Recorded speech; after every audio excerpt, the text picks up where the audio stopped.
Hai semua, gimana kabarnya hari ini? Semoga kalian semua dalam keadaan sehat walafiat.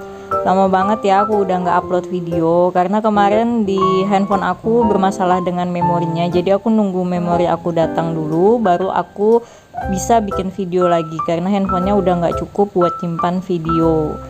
Nah, di video kali ini aku mau coba bikin tentang cara mengatur gaji sebesar 1,2 juta. Nah, video kali ini aku buat sesuai dengan permintaan dari kakak ini yang ada di komen ini. Katanya kakaknya ini gajinya 1,2 juta dan ada membayar kos-kosan senilai 650.000 sesuai komen itu. So, aku bakal coba buatin gimana cara ngebaginya. Semoga kakaknya berkenan ya dengan hasil yang aku buat ini. Tonton videonya sampai habis ya.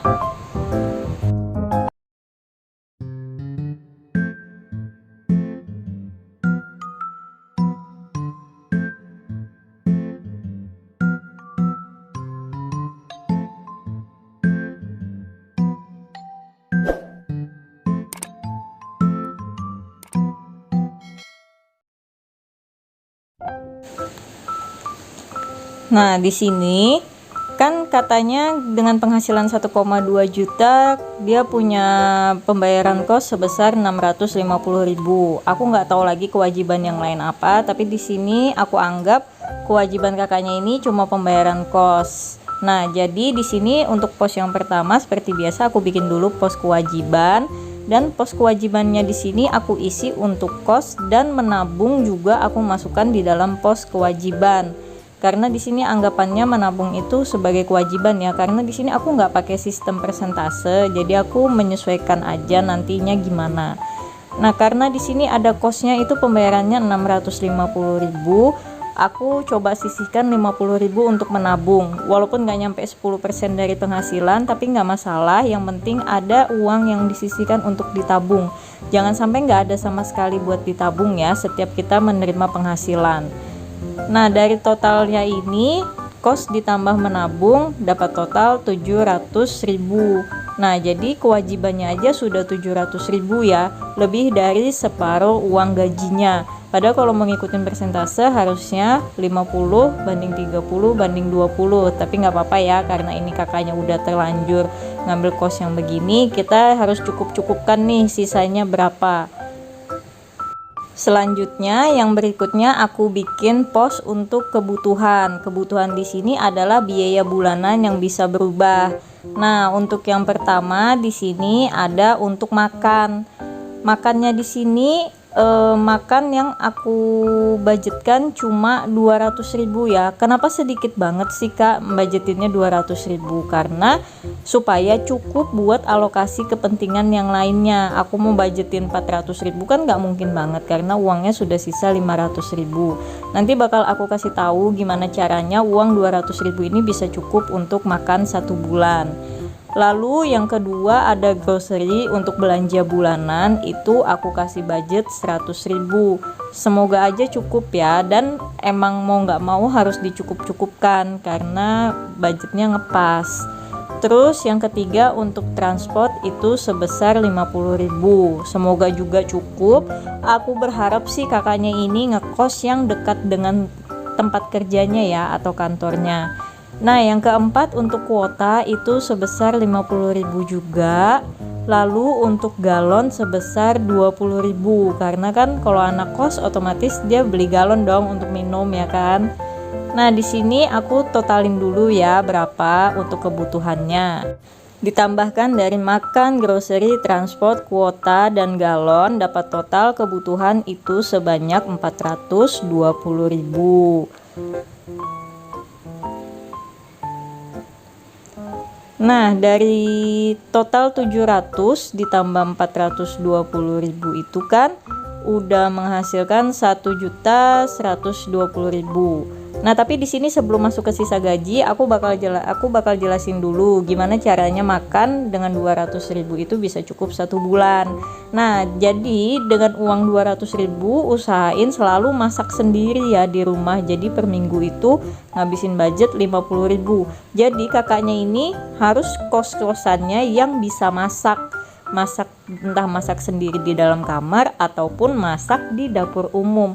Karena saya dulu juga pernah ngekos itu, kos-kosannya yang ada nyediain dapur umum, kulkas umum, jadi kita bisa simpan sayur, simpan ikan. Sekalipun nggak ada kulkas, kakaknya bisa kok beli ikan misalkan setengah kilo, direbus aja, nanti kalau mau digoreng baru digoreng, nanti di besokannya direbus lagi baru digoreng lagi. Cuma memang kan agak riweh ya, agak ribet, pasti kebanyakan males, tapi mau nggak mau itu cara buat berhemat kayak gitu.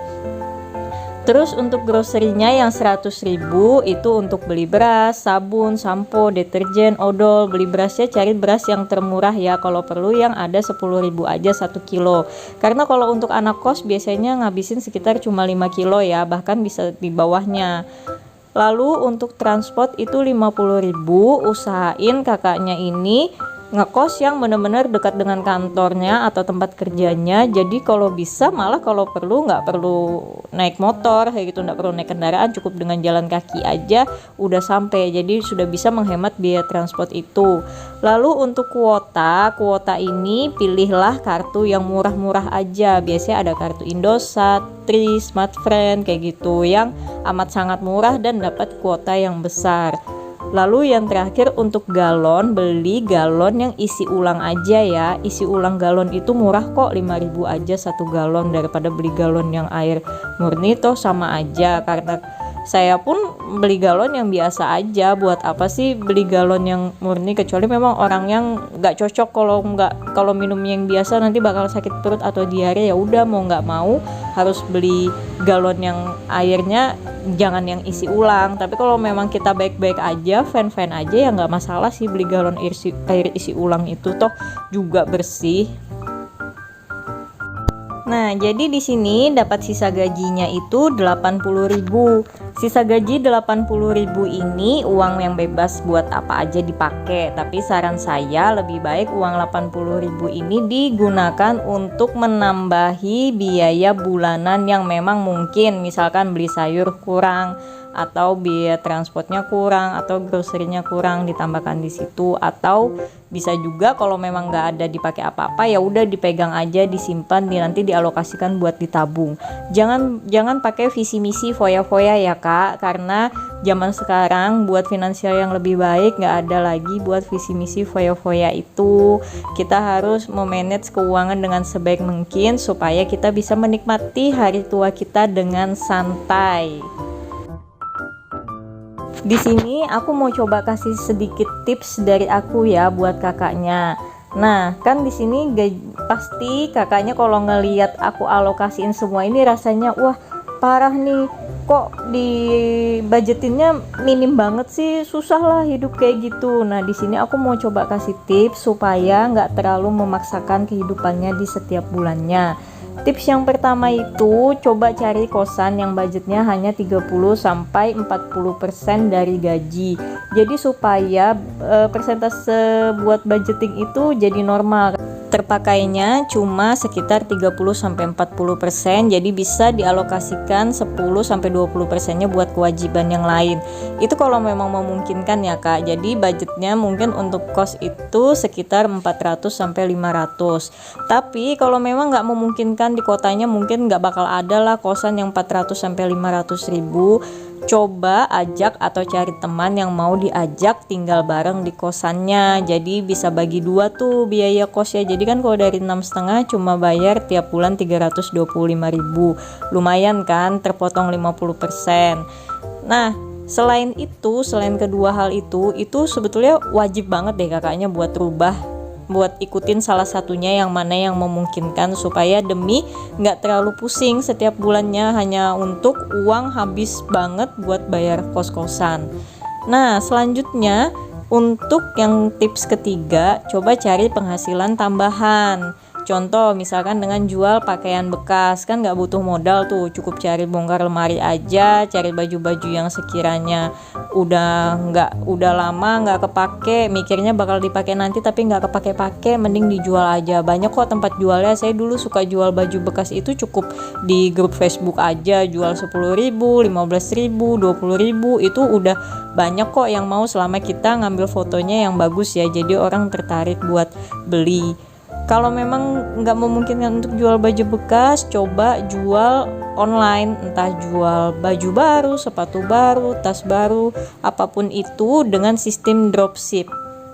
Apa sih sistem dropship itu? Sistem dropship itu adalah jualan tanpa modal. Jadi kakaknya cukup dengan mengupload gambar di sosial media manapun, lalu memesankan barang ke supplier yang punya gambar itu.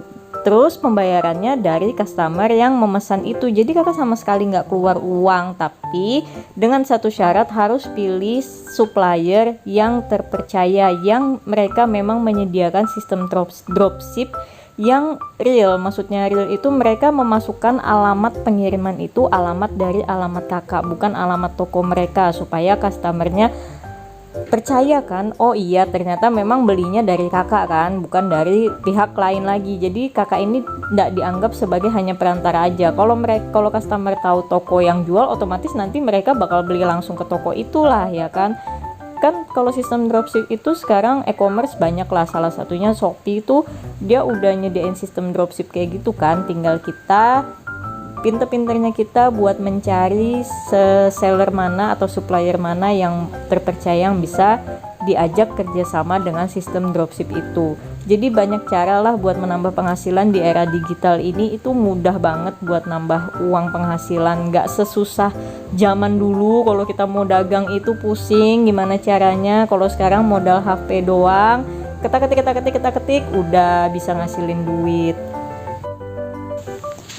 Nah, jadi itu tadi ya tips dari aku buat kakaknya. Tinggal dipilih aja salah satu. Kalau memang memungkinkan buat pindah kos atau ajak temannya ngekos, atau nggak mau dua-duanya yang di atas, boleh coba dengan jualan online. Atau kalau memang nggak, bisa coba kerja lagi mungkin di tempat lain yang memang memungkinkan waktunya dan tenaganya cukup buat kerja. Jadi semoga aja sih dari budgeting aku kali ini kakaknya berkenan dengan yang aku buatin. Walaupun terkesan agak maksa, aku minta maaf karena aku harus menyesuaikan dengan kondisi budget yang ada. Dan semoga bisa dicukup-cukupkan ya kak, sebulannya berapa penghasilannya dan pengeluarannya berapa. Semoga sih ini memungkinkan buat kakaknya terapkan. Makasih juga buat kakaknya karena udah komen di video saya untuk dibuatkan budgeting buat gajinya kakak. Semoga berkenan dan sampai ketemu di video selanjutnya ya. Bye bye.